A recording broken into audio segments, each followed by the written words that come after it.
A todos, a paz do Senhor Jesus. Vamos orar ao Senhor nesta hora, pedir ao Senhor uma bênção sobre as nossas vidas, para que Ele possa nos dar condições de estarmos aqui realizando este estudo, este ensino, que seja para a honra e a glória do nome do Senhor Jesus. Amém? Vamos estar orando ao Senhor. Senhor Deus, bendizemos o Teu nome nesta hora, nós glorificamos a Ti e te pedimos, Senhor, que o Senhor possa estar nos dando condições, toda a calma, tranquilidade, sabedoria, para estarmos desenvolvendo, Senhor, este ensino, este estudo, para que tudo, ó Pai, seja para a honra e a glória do Teu nome. Nos dê, Senhor, as condições, nos dê, ó Pai, toda a revelação do céu, que o Senhor possa estar operando nesse estudo, ó Pai, porventura vier chegar, que possa trazer esclarecimento. Nos dê a Tua bênção, nós oramos assim em nome do Senhor Jesus. Amém. Amém, meus irmãos. O assunto que nós teremos hoje, que iremos tratar, ele será o estudo panorâmico do Apocalipse. E aí, quando a gente vê e fala estudo panorâmico, por quê? É porque nós vamos ver o panorama daquilo que é o livro do Apocalipse. E o que isso tem a ver conosco? Quando a gente faz um estudo panorâmico de um livro, a gente faz uma análise, faz um resumo, e a gente começa a tomar ali conhecimento daquilo que aquela obra, aquele livro, aquela literatura, ele está falando. Então, não é um estudo em que você se aprofunda nas particularidades, mas você faz um apanhado geral. Então, é aquela coisa panorâmica. E você começa a tomar o conhecimento a respeito dessa obra, daquilo que é o livro a ser estudado. Para quê? Para ter conhecimento, para quando adentrarmos, esmiuçarmos com mais profundidade, a gente já conheça alguma coisa e não venhamos ficar perdidos sem saber o que é. Então, o que a gente pode resumir? O que é o estudo panorâmico em si? Ele é um estudo que ele resume um livro e baseando-se aonde? Nos personagens chaves, nos personagens principais. Também a gente vai falar dos seus eventos, daquilo que acontece, que vai acontecer. Iremos também do período do cumprimento de toda a situação do livro em si, promessa, ou seja, é um resumo que se faz para quê? Para que possamos nos familiarizar com o livro. Então nós vamos fazer aqui a leitura em Apocalipse 1, do versículo 1 até o versículo 3.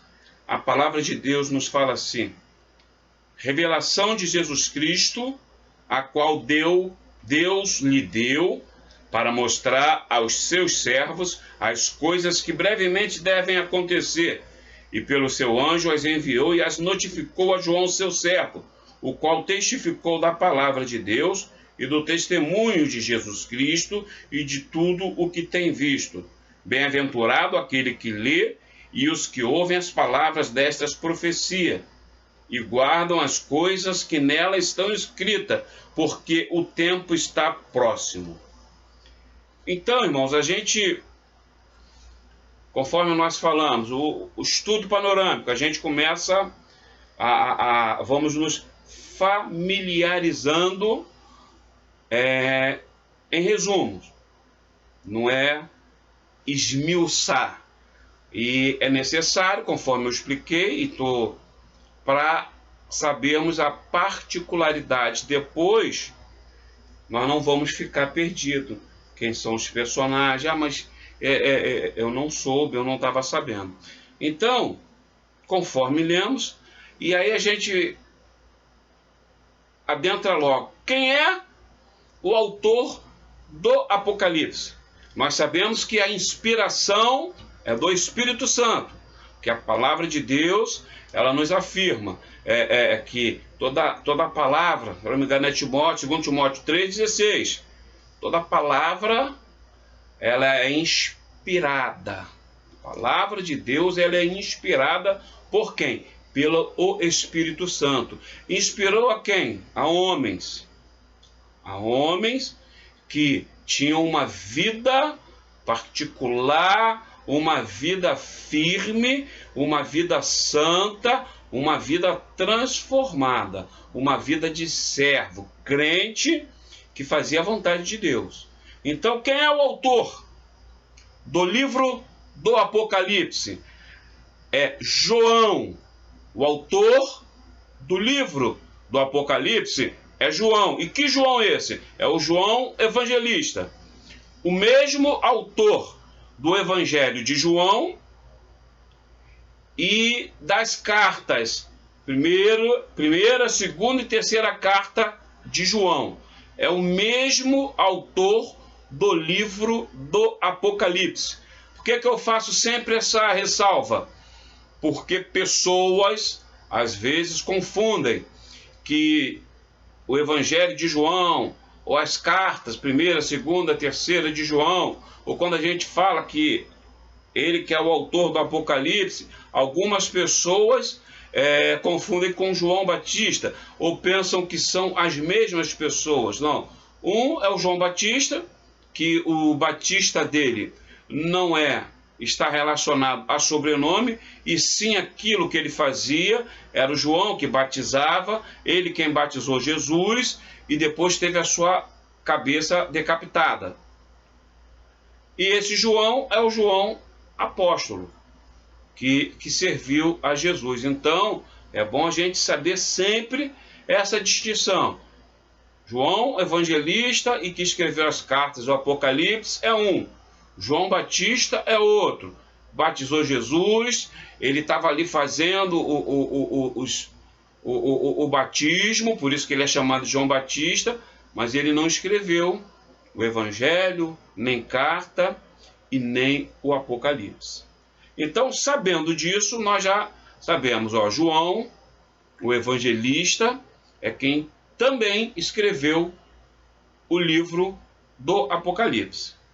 E aí, qual é o significado, irmãos, de Apocalipse? Ele é revelação e também entende-se como que tirar o véu. E não deixa de ser uma revelação, que é alguma coisa que está coberta por um véu, tapada por um véu, ao ser retirado aquele véu, se revela o que tem ali. Então, o significado do livro de Apocalipse é revelação, ou tirar o véu também, não está de maneira nenhuma errada. E eu estou alertar aqui que essa é a parte 1. Eu dividi o Apocalipse em a primeira parte, 11 capítulos, e aí os outros 2 vai ser na semana que vem. Então, esse é o estudo panorâmico do Apocalipse, parte 1. Semana que vem, nós iremos finalizar, para não ficar muito longo, para não ficar algo por muito tempo e não vir a enfadar a ninguém. Então, vimos o autor do livro, o significado do livro, e aí todo livro ele tem um propósito. E com a Bíblia, com a palavra de Deus, ela não é diferente. E existe um propósito muito grande na palavra. Qual é o propósito da palavra como um todo, mas especificamente do livro do Apocalipse? A palavra de Deus como um todo é a comunicação de Deus para com o homem. E o livro do Apocalipse, ele está transmitindo aí já para as igrejas as coisas que irão acontecer nos últimos dias. Aquilo que estava reservado para os últimos dias. E essas coisas que nós iremos ver depois, mais profundamente, estudando o Apocalipse, nós vamos ver que pode ser de maneira figurada ou também de maneira literal. O Apocalipse em si, a gente não pode chegar e pegar o Apocalipse e fechar uma questão, ó, é dessa maneira, acabou e pronto, e eu estou certo, e ninguém tem a razão, eu sou o dono da... Não podemos fazer disso, dessa maneira. Então, muitas coisas nós iremos entender de maneira literal, e outras coisas de sentido de uma maneira figurada. E aí a gente começa a adentrar ali nos elementos, nos personagens, nos capítulos. Nós vamos fazer aqui um apanhado geral de cada capítulo até o capítulo 11. A gente, no capítulo 1 de Apocalipse, conforme nós fizemos a leitura, a gente vê o quê? A figura de Jesus. Ele é o personagem central da Bíblia e ele não deixaria de ser o personagem central do livro do Apocalipse.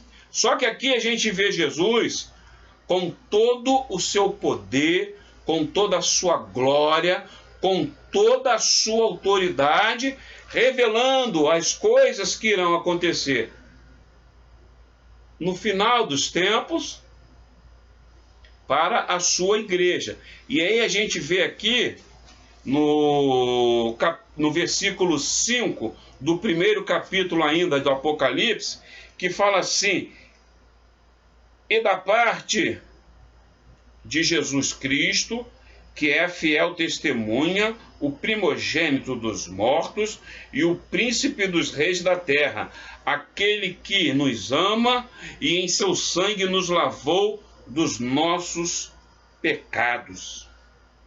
Então aqui a gente vê Jesus no seu trono, fiel testemunha, primogênito dos mortos e o príncipe dos reis da terra, com toda a autoridade. Então nós vemos logo Jesus como o personagem principal do livro do Apocalipse. E a gente vê logo ele se apresentando logo no primeiro capítulo. E agora só que em glória. Não é mais aquele Jesus que talvez algumas pessoas imaginam que ele seria, ou talvez virá aquele Jesus sofrido, machucado. Se engana quem pensa assim. Quando Jesus voltar nas nuvens para arrebatar a igreja, Jesus, ele já está com o corpo glorificado, cheio de glória, todo poderoso. Então a gente já vê logo a figura de Jesus como um dos personagens, e o personagem principal. A gente vê logo aqui no capítulo 1 do Apocalipse. E depois nós temos o capítulo 2 e o capítulo 3. Ele tem as cartas às 7 igrejas que são enviadas. E o interessante, irmãos, que assim que a gente acabar esse período, que eu acredito, essas 2 semanas de estudo panorâmico do Apocalipse, nós iremos adentrar nas 7 cartas, e a gente vai ver que essas 7 cartas, indicadas às 7 igrejas da Ásia Menor, essas cartas elas são padronizadas, ela tem saudação, avaliação das igrejas que receberam a carta, tanto como elogios, exortações e conselhos. E também ela tem as promessas aos fiéis. Então, nós vemos capítulo 2, capítulo 3, que ele é dedicado às cartas enviadas a quê? Às igrejas da Ásia Menor. E só para nos certificarmos aqui, a Ásia Menor, ela seria hoje a Turquia. É lá na Turquia. E quando a gente adentrar nos estudos das 7 cartas, nós iremos poder discorrer melhor a respeito dessas situações. E aí, conforme eu falei aqui, que tem as avaliações das igrejas que receberam as cartas, tanto como elogios, como exortações, conselhos. Apocalipse 3, versículo 11. A palavra de Deus fala assim: eis que venho sem demora, guarda o que tens, para que ninguém tome a tua coroa. Então, aquilo que eu falei, tem exortações, saudações, elogios e conselho. Esse é um conselho para que a gente guarda. O que nós temos, irmãos? Nós temos a nossa comunhão, a nossa vida espiritual com o Senhor, para guardar até aquele grande dia, para não perder a coroa, para não perdermos a nossa salvação. E também, conforme nós falamos, tem conselhos, exortações, elogios, mas também tem promessas. Apocalipse 3,12 fala assim: a quem vencer, eu farei coluna no templo do meu Deus, e dele nunca sairá, e escreverei sobre ele o nome do meu Deus e o nome da cidade do meu Deus, a nova Jerusalém, que desce do céu do meu Deus, e também o meu novo nome. Então, nós temos promessas. Eu sempre falo que tem gente que fica apavorada, com medo. Eu não posso ouvir falar do Apocalipse, que eu fico com medo, eu tenho... Irmãos, crente não tem disso não, crente fica feliz, porque ele sabe que ele está vendo a palavra de Deus, e a palavra vai se cumprir.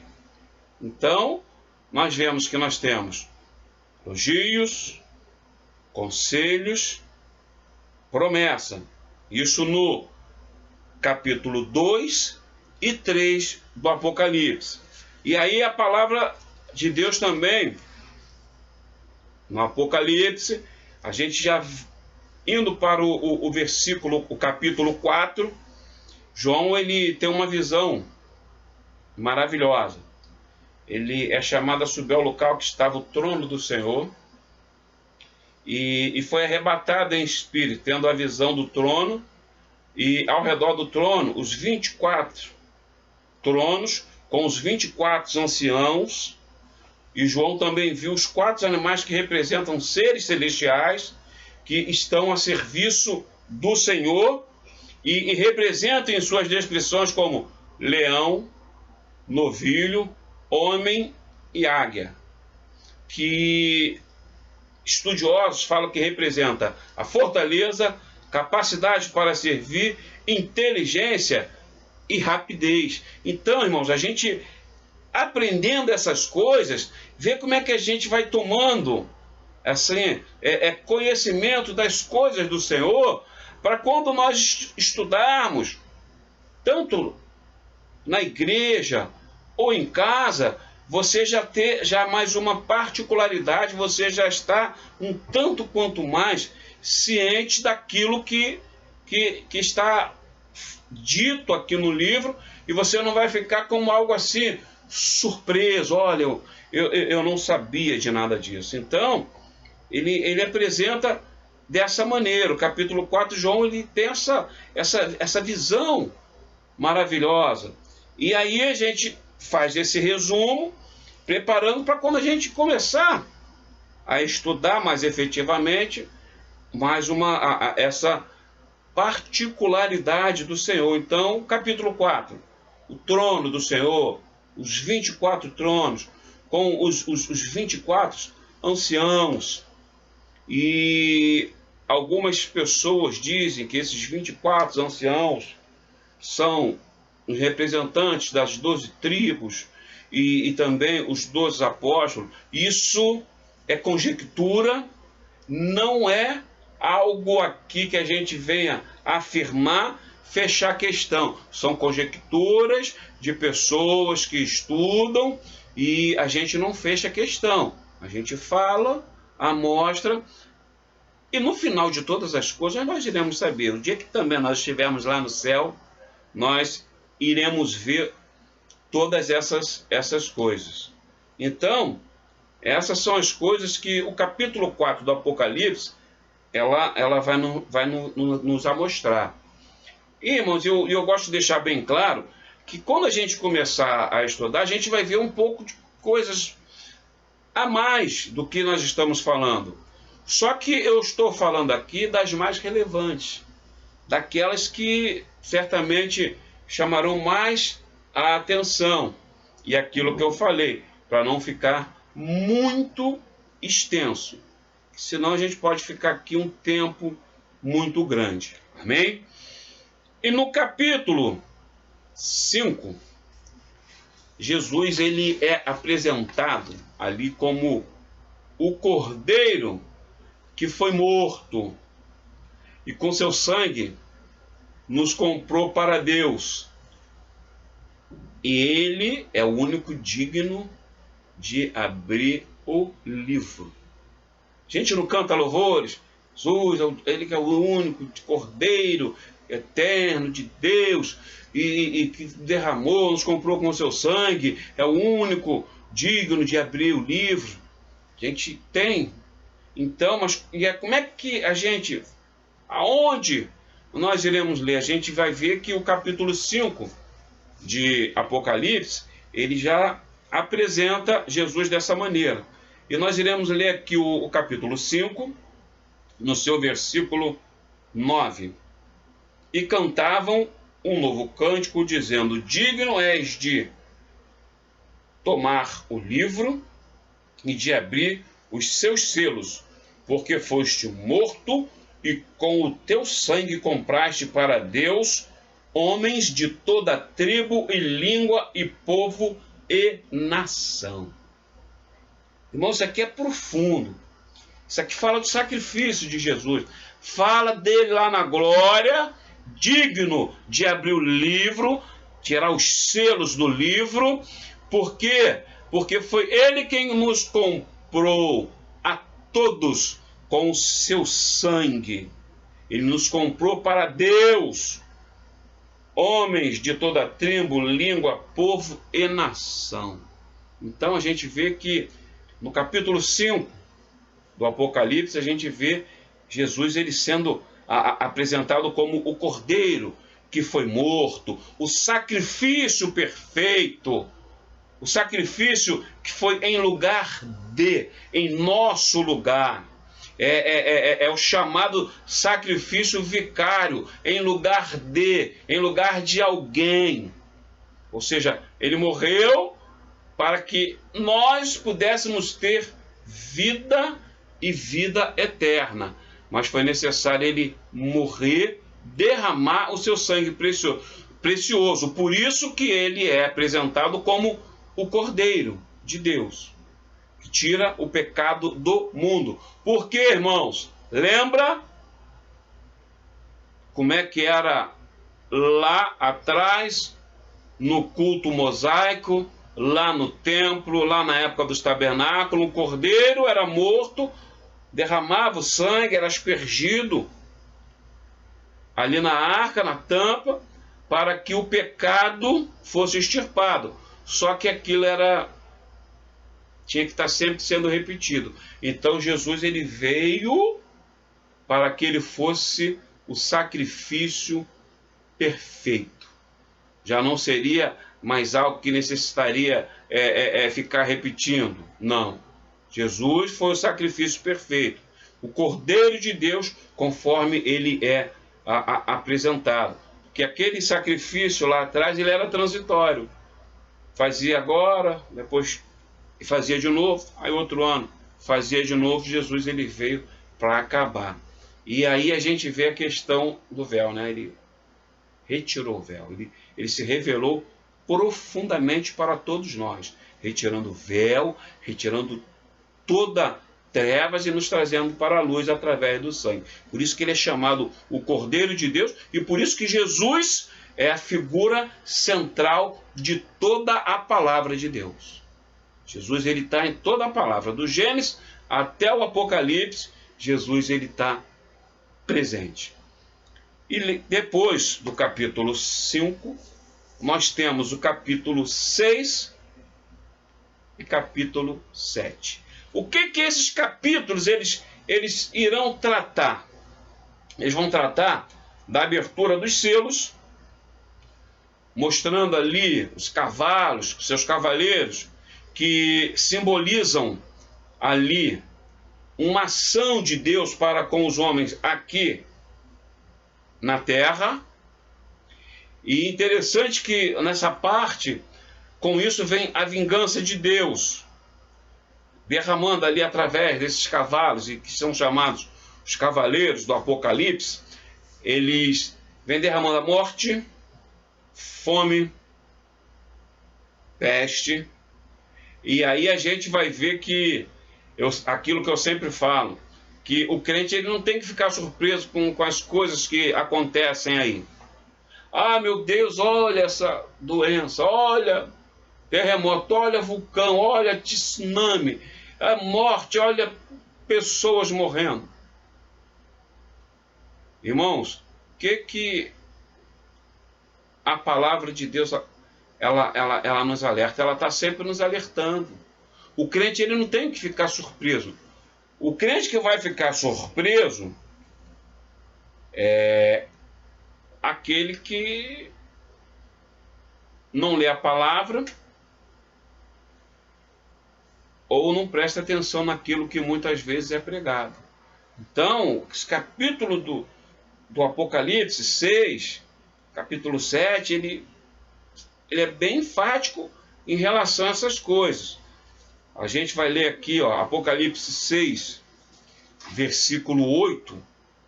Olha o que a palavra de Deus diz. Ela fala assim, ó: e olhei, e eis um cavalo amarelo, e o que estava sentado sobre ele tinha por nome Morte. E o inferno o seguia, e foi-lhe dado poder para matar a quarta parte da terra, com espada, e com fome, e com peste, e com as feras da terra. Então, irmãos, o crente ele não fica assustado, apavorado. Ah, meu Deus, eu não sabia, eu estou surpreso, eu estou com medo. Não, irmão, o crente não tem medo, não. Nós nos precavemos, porque não podemos tomar atitudes irresponsáveis. Mas nós sabemos que tudo isso aí que está acontecendo, e virão outras coisas, irão acontecer, e eu vou falar aqui uma coisa, com certeza virão coisas piores. Ninguém imaginava que iremos chegar um dia a ponto das coisas que nós chegamos e que nós estamos vivendo hoje. Ninguém imaginou, ninguém na face da terra. Entendeu? Mas é para nós nos apavorarmos, para nós ficarmos surpresos, para nós acharmos que não, irmãos, tudo o Senhor, ele já foi deixando escrito e foi nos avisando todas as coisas, para que estivéssemos o quê? Atentos. Por isso que eu falo assim, irmãos, eu não gosto muito de teoria olha, é o caos que vai acontecer, e eu não gosto desse tipo de coisa. Ah, eu vi que o irmão teve uma visão, foi arrebatado e viu isso e viu aquilo outro, então Jesus está perto de voltar. Irmãos, eu creio que Jesus vai voltar pela palavra. Nós devemos nos guiar pela palavra. Não vivemos por teoria da conspiração, porque o irmão teve a visão, que teve a profecia, e que a criança falou, e que o cavalo falou. Não, irmãos, o animal falou. Nada disso. Nós nos guiamos pela palavra. A palavra já nos dá toda a diretriz para nós estarmos atentos para tudo o que está acontecendo e o que vai acontecer. Então nós devemos nos firmar e prestarmos atenção na palavra. Então, o capítulo 6 e 7, ele traz isso. Ele começa mostrando os cavalos aqui no 6, e o capítulo 7 ele vai mostrar a visão, ele vai tratar ali na situação assim, que chama mais a atenção, é a visão do quê? A visão dos mártires na glória. É no seu capítulo 7, no seu versículo 9.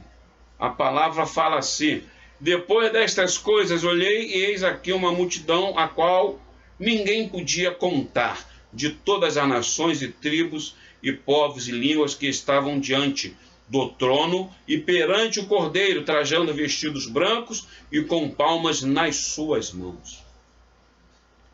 Irmãos, isso aí nós temos alguns estudos que nos explicam um pouco melhor esse versículo, e nós não vamos entrar nessa questão de quem são esses mártires hoje.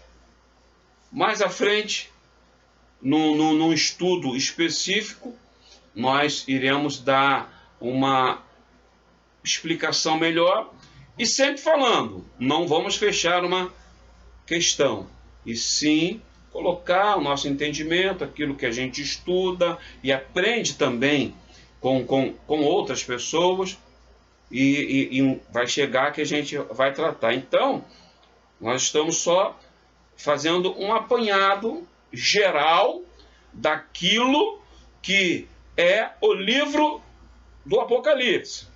Então nós pegamos aqui o que?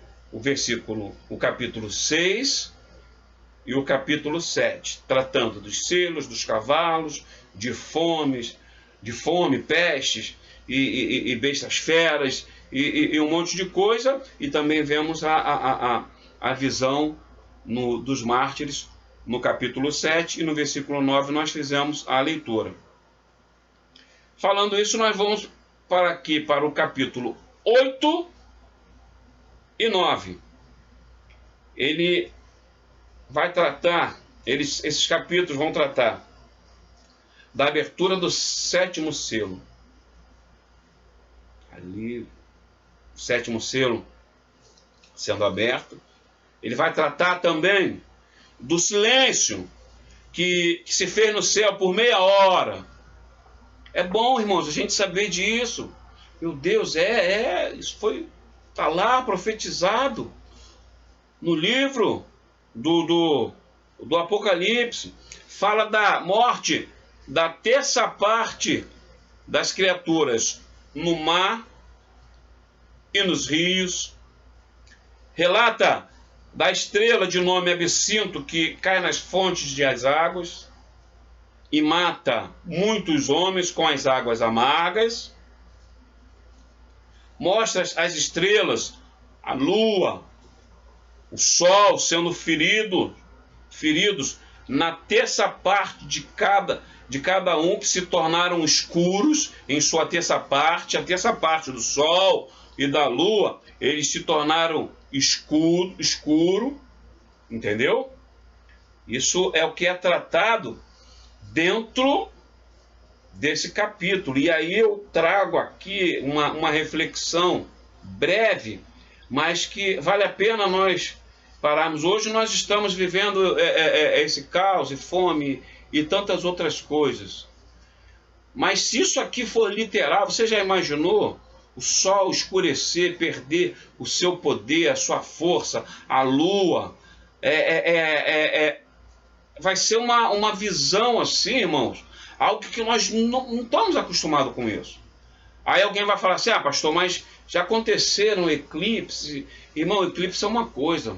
Isso aqui está acontecendo, que vai acontecer e vai ficar, e vai ser uma visão, digamos assim, terrível. Então, por isso que a gente, quando prega, quando a gente fala, no mundo tereis aflições. Nós não vivemos um evangelho de brincadeirinha, de achar que as coisas, só acontecem coisas boas. E quando a gente fala, irmão, vamos nos preparar. O crente, ele se prepara não é só para as coisas, bênção. Sim, nós temos bênçãos do Senhor, temos experiências com o Senhor, mas o crente que ama a Deus, ele que ama a salvação, que quer viver com Cristo na eternidade, ele está preparado para todas as coisas, para o que der e o que vier. Vai o sol que vai escurecer, amém, vou continuar servindo a Deus.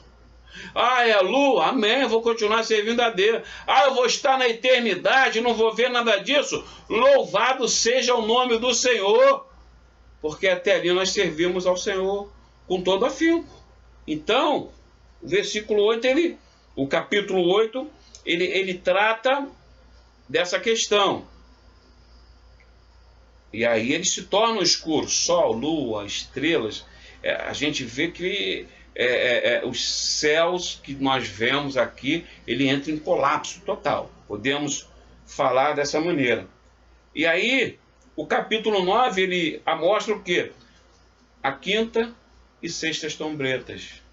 A estrela que cai do céu na terra, fala do abismo, dos gafanhotos que virão sobre a terra, e estes terão poder dos escorpiões, e não farão dano à vegetação, mas somente aos homens que não têm sinal de Deus na testas. Fala também na sexta trombeta, e veremos algumas pragas ali também nesse capítulo 9. E aí vai uma reflexão, irmãos, gafanhotos que virão sobre a terra, mas não vai destruir a vegetação.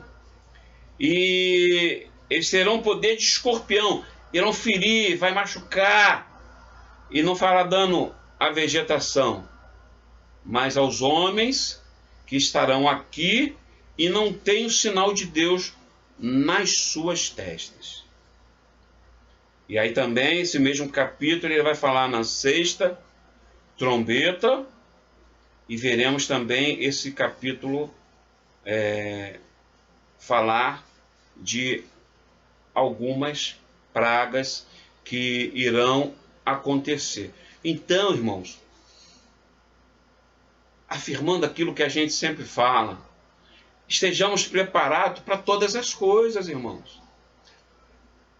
A nossa vida eterna não é aqui nessa terra. Aquele que ama a salvação, ele tem que amar viver no céu. Ele não pode falar que ama a Jesus, que ama a Cristo, mas quer viver nessa terra. Porque essa terra aqui está preparada para o fogo. Nós iremos morar na eternidade. Aqui, tudo aquilo que está programado para aqui é bem pior do que a gente já vive, do que a gente vê nos dias de hoje. E em sendo coisas aqui que nós lemos, literal, a gente vê que é bem pior. Esse é uma nuvem de gafanhoto que parecia que ia vir para o Brasil, e fizeram alarde, e a gente vê como é que essa imprensa que a gente vê por aí, por isso que eu falo, irmãos, abandona um pouco essa TV, esse jornalismo que aparece por aí, que eles querem fazer o cal antes do tempo, mais do que a verdade. E ficaram falando, o novo virá, vai destruir, vai destruir, vai destruir. E acabou que providência de Deus não veio para cá, eles ficaram tristes e ninguém falou mais nada. Sumiu, desapareceu totalmente, os gafanhotos foram pulverizados. Interessante, então, irmãos, o crente, ele não pode ficar apavorado com essas coisas. Ah, tá gafanhoto, irmão, tá na mão de Deus. Eu sou servo do céu. Ah, fui afetado. Eu vou morar no céu. Eu vou viver a eternidade com o Senhor. A gente não pode pegar coisinhas. A gente vai ver no dia a dia, vai ver na TV que só quer assustar e só quer piorar toda a situação. Fica torcendo para o mal e nos assustarmos, não, porque a palavra de Deus, ela já vai nos avisando, vai nos mostrando todas as coisas, irmãos. Então, o crente, ele não pode ficar apavorado. Ele tem que se preparar, tanto para as coisas boas quanto para as coisas ruins, porque a vida, ela é bem real. A vida é sincera e a vida, ela chega para todos nós.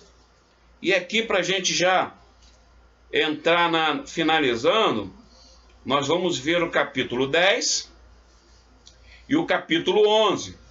Conforme eu falei, dividi em duas partes, para não ficar longo, porque senão ia dar muito mais de 1 hora só os 22 capítulos.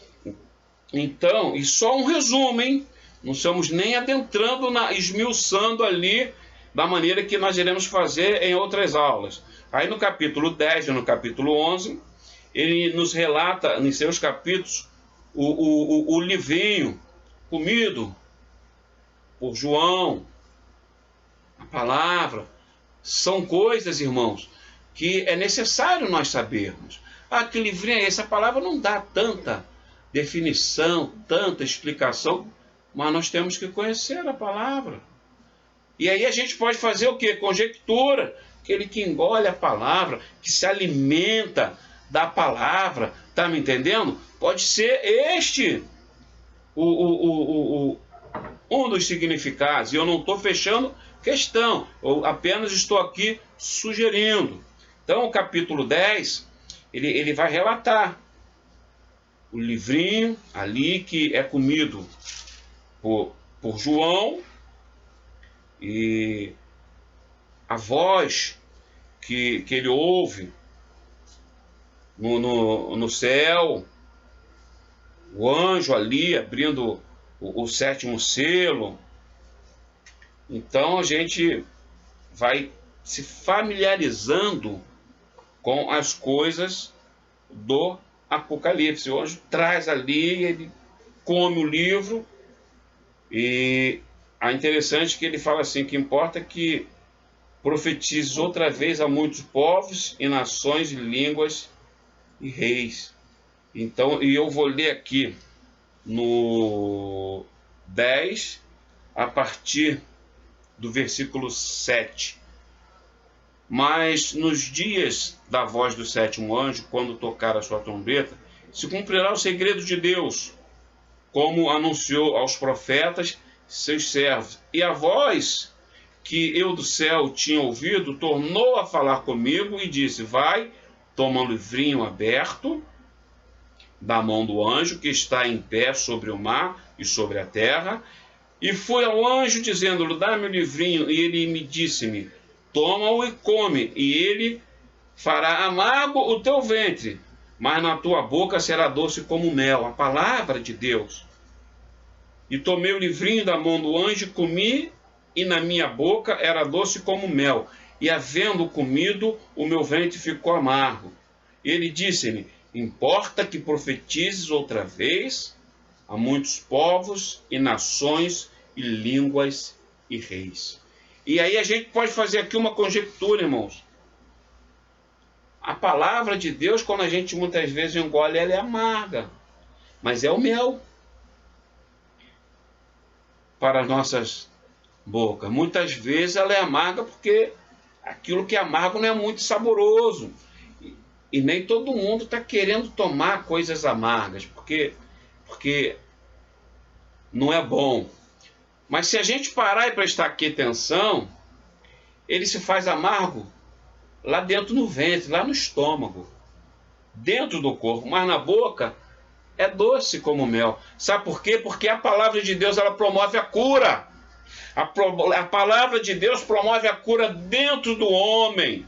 E é doce como mel, porque ela é prazerosa, mesmo ela sendo amarga, às vezes é indigesto nós ouvirmos e lutarmos contra nós mesmos, e batalharmos por libertação, e sabemos que quem vive o Evangelho tem que ter uma vida mudada. Isso é o amargo.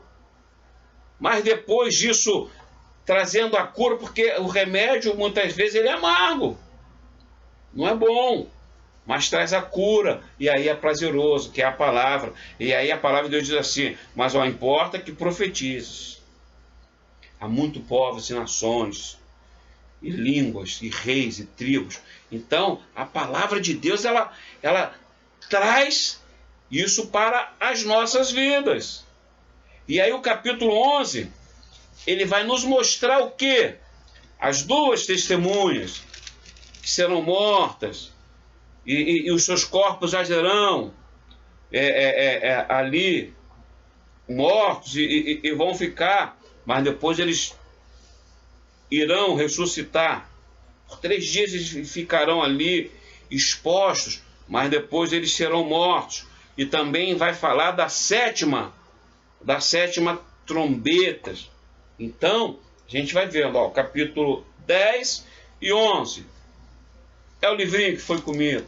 A gente entende a palavra de Deus, as duas testemunhas, a sétima trombeta, e vai falar também que depois o Espírito vai voltar ali sobre as duas testemunhas, e elas irão se levantar, porque a palavra de Deus fala assim, no capítulo 11, versículo 8, fala assim a respeito das duas testemunhas: e jazerão,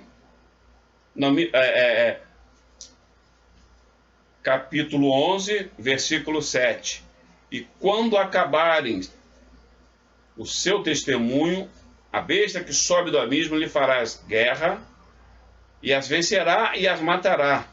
E jazerão seus corpos mortos na praça da grande cidade, que espiritualmente é chamada Sodoma e Egito, onde o seu Senhor também foi crucificado. E os homens de vários povos e tribos e línguas e nações verão seus corpos mortos por 3 dias e meio, e não permitirão que os seus corpos mortos sejam postos em sepulcro. E os que habitam na terra se regozijarão sobre eles, e se alegrarão, e mandarão presentes uns aos outros, porquanto estes 2 profetas tinham atormentado os que habitam sobre a terra. E depois daqueles 3 dias e meio, o Espírito de vida vindo de Deus entrou neles, e puseram-se sobre seus pés, e caiu grande temor sobre os que os viram. Então, isso são coisas que nós iremos aprender. Quem são essas duas testemunhas? Existem algumas conjecturas, que seja Moisés, que seja Elias, que seja Enoque, e nós também não fechamos questão. E aí no capítulo 11, ele vai tratar da sétima trombeta, e Cristo, a ação do Senhor ali, posteriormente, após essa sétima trombeta, e nós não iremos entrar na questão agora, mas que a gente se familiarize um pouco já com essas coisas. Já sabemos coisas que do capítulo 1 até o capítulo 11, nós já fizemos um apanhado das coisas, dos elementos, de fatos, de promessas e de conselhos e de algumas coisas assim, para estarmos nos familiarizando com a questão do Apocalipse. E assim a gente finaliza esse estudo, agradecendo a Deus e pedindo que, se alguém tiver alguma dúvida, alguma coisa, escreve, que a gente pergunta, e que nós teremos um grande prazer em responder. E que essa palavra aqui, esse estudo, ele frutifique na nossa vida. Amém? Vamos agradecer ao Senhor. Bendizemos, Senhor, o teu nome, Glorificamos a Ti, Senhor, por este momento aqui passado, por este privilégio de aprendermos da Tua palavra, de aprendermos um pouco mais. Aonde chegar, Senhor, este ensino, que venha transformar vidas, que venha falar ao coração. Dá, Senhor, a Tua bênção. Nós oramos assim em nome do Senhor Jesus. Amém. E em nome de Jesus dizemos que o amor de Deus, o nosso eterno Pai, a graça maravilhosa do Senhor Jesus, o nosso eterno Salvador, as doces consolações e comunhão do Espírito Santo de Deus, seja com toda a igreja do Senhor espalhada sobre a face da terra, até a volta do Senhor Jesus. Amém. Amém, meus irmãos. A todos a paz do Senhor Jesus. Fiquem com Deus.